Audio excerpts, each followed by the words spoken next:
और लखनऊ में राष्ट्रीय कुली सम्मेलन का आयोजन किया गया, जहां पर कार्यक्रम में सभी राज्यों के कुली नेताओं ने शिरकत की है। वहीं कार्यक्रम में कुली नेताओं ने कुलियों के लिए मुफ्त में इलाज, हेल्थ कार्ड जैसे तमाम सुविधाओं के लिए मांग भी की है। और इसी को लेकर हमारे संवाददाता ने आयोजक राम सुरेश यादव से खास बातचीत की है। यह बातचीत देख लेते हैं। आम लोगों का इस रेलवे स्टेशनों पर बोझ उठाने वाले कुली खुद अपने बोझ के लिए परेशान है। अब लगातार उनको रेल मंत्री लालू जब थे तो लालू यादव ने जो है लोगों को पक्की नौकरी देने का काम शुरू किया था और चला भी था, तमाम लोगों को नौकरी मिली भी। लेकिन उसके बाद से उनके हटने के बाद ये काम बंद हो गया और तब से कुली जो है पक्की नौकरी के लिए जो दर दर भटक रहे हैं। यहाँ तक कि जो है लोकसभा के जो नेता विरोधी दल राहुल गांधी भी कुलियों से मिले थे, उन्होंने भी इनकी बातें शेयर की थी और तमाम बातें रखी गई। अब स्थिति क्या है, देश भर के कुली, आज मैं अपने देख रहा हूं कि पूरे देश भर के हर राज्य से कुली संगठन के लोग आए हुए हैं और लखनऊ में आकर के इन नौकरी के लिए प्रदर्शन कर रहे हैं। और यहाँ पर एकत्रित होकर के इन्होंने बीड़ा उठाया है कि जब तक नौकरी नहीं मिलेगी तब तक इनका जो है विरोध प्रदर्शन चालू रहेगा। और सबसे बड़ी बात है कि इनकी बात कौन नहीं सुन रहा है और क्या इनके साथ हो रहा है। मैं उन्हीं के नेता राम सुरेश यादव जी है, मैं इनसे जानना चाहूँ क्या है, बताइए। सर जी देखिए, ये जो आप सामने बैठक देख रहे हैं, ये पूरे भारत के वो लोग हैं, कुलियों के प्रतिनिधि लोग हैं। आज मैंने लखनऊ में इन लोगों को एक मीटिंग के लिए बुलाया था कि जिस तरीके से सरकार निजीकरण व्यवस्था को बढ़ावा दे रही है और आधुनिकीकरण को व्यवस्था दे रही है, उसमें हम लोग कहाँ हैं, ये हम सरकार से जानना चाह रहे हैं कि सरकार इस पर कुछ विचार करे। सरकार कहती है कि गरीबों की सरकार है, तो देश के अंदर अगर देखा जाए तो एक कुली जो है एक रजिस्टर्ड मजदूर है और ये इस समाज की आखिरी पंक्ति पे बैठा हुआ है। और ऐसा नहीं कि हमारी समस्या को रेल मंत्री, प्रधानमंत्री या कोई नहीं जानता है। हम लगातार इस बात को बराबर कहते आ रहे हैं कि हमारा रोजगार खत्म हो चुका है, हमारे लिए वैकल्पिक व्यवस्था तय किया जाए। पिछली बार सरकारों ने ग्रुप डी की व्यवस्था लाई थी। हम यही चाह रहे हैं कि इस बार भी इस पॉलिसी को एक बार फिर से जनरेट कर दिया जाए, क्योंकि जो सुविधाएं सरकार के द्वारा बढ़ाई जाती है वो हमारे लोगों को मिल नहीं पाता है और आने वाली जो सुविधाएं होंगी वो किसी काम की नहीं होंगी। उसका कारण है कि जो टेक्नोलॉजी आ रही है, जैसे डिब्बे का मॉडिफाइड करना, आपने देखा होगा इकोनॉमिक कोच लगाया गया है, उसके अंदर लगेज ले नहीं जा सकते हैं। शताब्दी ट्रेनों में लगेज जा नहीं सकती है, डबल डेकर ट्रेनों में जा नहीं सकती, ऐसी तमाम सारी ट्रेनों जिससे लगेज जा ही नहीं सकता है। तो इन कुलियों को सुविधा दे करके जिंदा रख के क्या मतलब निकलेगा।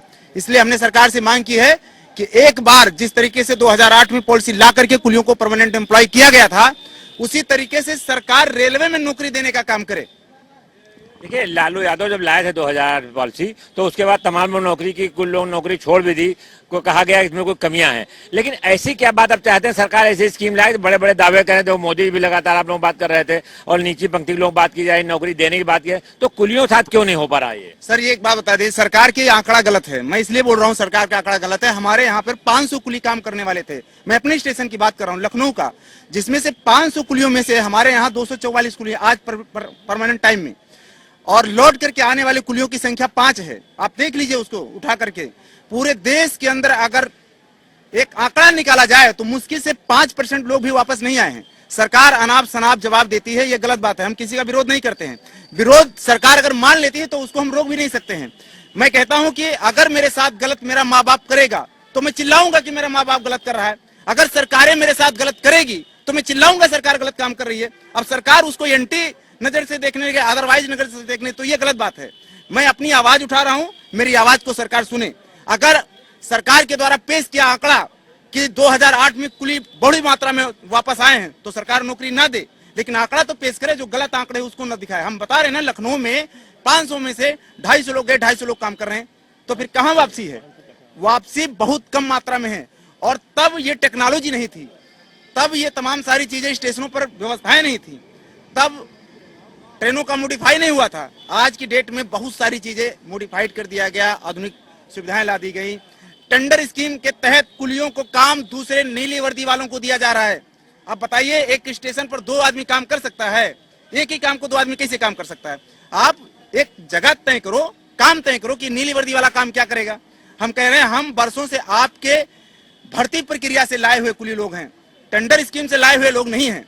आप भर्ती प्रक्रिया के हिसाब से जिस तरीके से पूर्व में सरकारों ने 2008 में स्कीम ला करके, पॉलिसी ला करके एम्प्लॉय किया था, उसी तरीके से एक बार फिर एम्प्लॉय कर दो, कहानी खत्म हो जाए। देश के स्टेशन को चाहे प्राइवेट में दे दो या जिस निजीकरण दे दो, उससे हमें कोई लेना देना नहीं है। देखिए, राहुल गांधी से भी आप लोग मिले थे, वो नेता विरोधी दल हैं, और जो है अभी संजय सिंह आए थे सांसद, उनसे भी आप लोग मिले, तो इन लोगों ने क्या भरोसा दिया आपको? देखिए, हम राहुल गांधी से मिलकर आए हैं। राहुल गांधी जी ने भी अपनी ड्राफ्टिंग भेजी रेलवे बोर्ड को।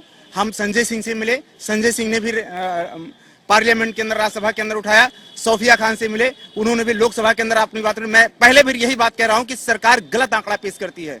जब उसके सवाल को जवाब दिया जाता है तो गलत बातें करती कि ये लोग नौकरी से वापस चले हैं, अब इनको नौकरी की जरूरत नहीं है। मैं कह रहा हूं फिर वही 2008 में ना ये टेक्नोलॉजी थी और ना ही निजीकरण व्यवस्था थी। आज आपने नई टेक्नोलॉजी लाई, देश के अंदर रेलवे का विकास हो रहा है। हम कह रहे हैं इस विकास में मैं आपके साथ हूं, लेकिन अगर मेरा विकास नहीं होगा तो मेरे बच्चे कहां पढ़ेंगे, मेरी बीवी को क्या मिलेगा खाने के लिए, मेरा परिवार कैसे खाएगा, मेरे माँ बाप का इलाज कैसे होगा। सरकार इन गरीबों के बारे में तो सोचे। जो लोग बरसों से इन स्टेशनों की शान बने हुआ करते थे, आज भूखमरी के कगार पर हैं और आप कहते हैं कि हमारी सरकार गरीबों के लिए है। देखिए, तो सीधी सी बात है कि इनका राम सुरेश का कहना है कि जो सरकार है लगातार गलत आंकड़े दे रही है। बहुत कम संख्या में कुली आए, वो 0.5% केवल हैं कि जो वापस आए हैं। वे चाहते हैं 2008 की पॉलिसी फिर लागू की जाए। अब सरकार कितना इनकी बात सुनती है समय बताएगा, लेकिन लगातार देश भर के कुली संघर्षरत हैं और इनके प्रतिनिधि लखनऊ में आकर के साबित हो गया है कि ये अपनी मांग को लेकर के एकजुट हैं और जो भी जनप्रतिनिधि जाते हैं स्टेशनों पर, ये लगातार उनसे अपनी समस्याएं भी रख रहे हैं। कनक प्रसाद रियाद के साथ TN मिश्रा, जनता TV, लखनऊ।